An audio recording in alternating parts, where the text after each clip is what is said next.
Grand Theft Auto is an action-adventure video game developed by Digital Eclipse and published by Rockstar Games for the Game Boy Advance. Released on October 26, 2004, the game is referred to as Grand Theft Auto Advance on its title screen. The game's cover art and promotional material refer to it as Grand Theft Auto. The game is played from a top-down perspective. This view angle was seen on the first two games in the series, Grand Theft Auto and Grand Theft Auto 2. But vehicle-based side missions, such as Vigilante and Paramedic, the heads-up display and a large majority of the weapons, first introduced in the three-dimensional counterparts, were also included. Setting: the game is set in Liberty City, a fictional city that appeared most prominently in Grand Theft Auto 3 in the year 2000. Indeed, the earliest announcement of this game was that it would be a port of Grand Theft Auto 3.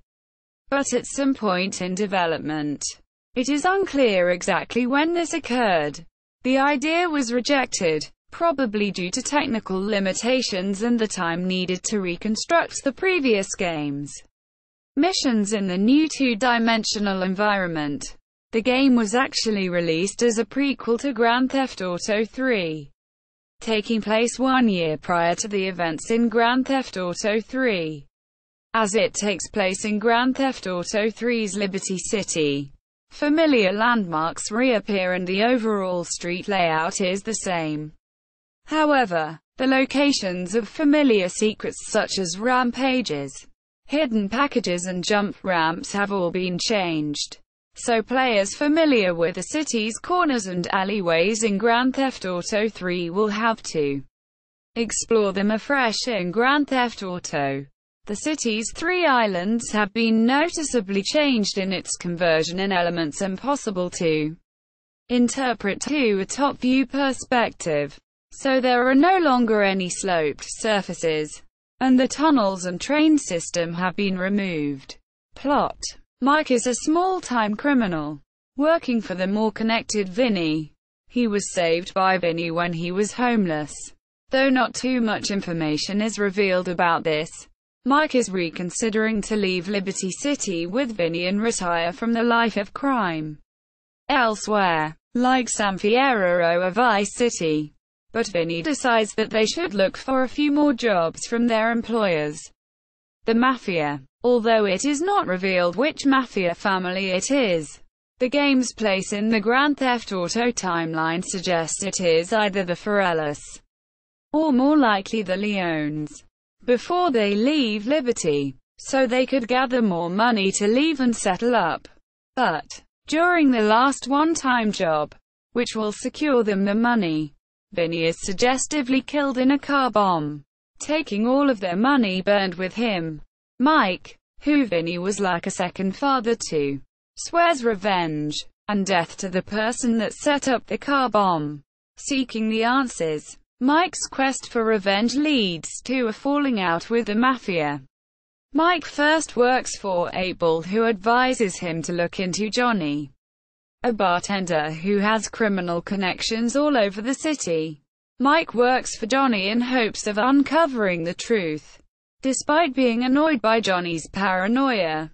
Eventually, Mike finds that Johnny was killed because he came close to finding the truth.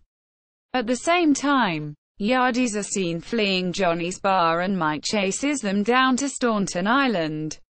Mike comes to suspect Yardie leader King Courtney is responsible and takes him at gunpoint. King Courtney denies the accusations, claiming that he is also after whoever is responsible because Johnny owed the Yardies money. Mike and King Courtney team up to find out the truth, but Mike finds himself no closer to learning the truth. King Courtney tells Mike the mastermind is Colombian cartel leader Cisco. After Mike confronts Cisco, it becomes apparent that King Courtney was only using him. Mike decides to work for Cisco, who promises to find out who is behind everything. And Mike's criminal exploits also catch the attention of Asuka, who also offers to help Mike. Ironically, this means Mike ends up working for two warring gangs. Mike ends up having to rescue Asuka's kidnapped niece, who ironically was abducted by Mike on Cisco's orders. In the later stages of the game, Mike finds that Cisco has been assassinated and chases down the killer. Mike ultimately finds out that Vinny has actually staged his own death, as well as his master plan to leave the city with his and Mike's share of money, but was stalking Mike throughout the city to keep him from finding out the truth. Vinny and his bodyguards attempt to kill Mike, but in the resulting gunfight, Mike wounds Vinny and is warned that he will be a target of the criminal underworld for his wealth. But Mike finishes him off anyway. During the next few missions, 8-Ball is arrested, setting the stage for his escape in Grand Theft Auto 3's intro sequence. And Mike learns that he is now a target of the cartel. Mike fights the cartel leader and learns that King Courtney is now after Mike for his wealth. Mike and the Yakuza team up to attack King Courtney's hideout, but the Yakuza flee before the initial assault. In the gunfight, Mike holds his ground and nearly kills King Courtney, but is interrupted by a sudden police raid. Mike is forced to flee while King Courtney escapes. In the following chase, Mike finds Cisco's private plane and leaves Liberty City for good, leaving for Colombia. Characters. The game has an all-new storyline. The protagonist is no longer Claude but a new character named Mike. Some of the characters from Grand Theft Auto 3 appear in the game, including bomb shop owner 8-Ball and the Yakuza crime boss Asuka.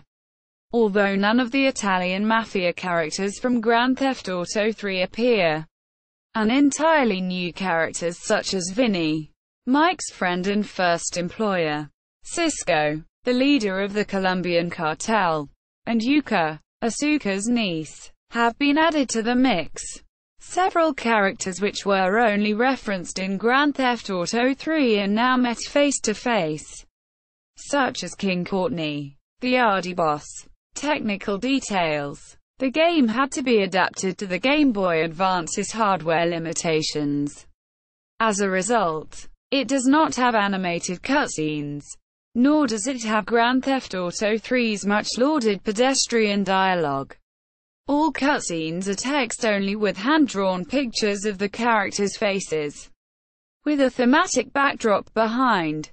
The art style is consistent with that used for the cover and loading art of the three-dimensional releases in the series, replacing the pedestrian dialogue. Some sound bites taken from Grand Theft Auto 3 are played when the player hits someone's car.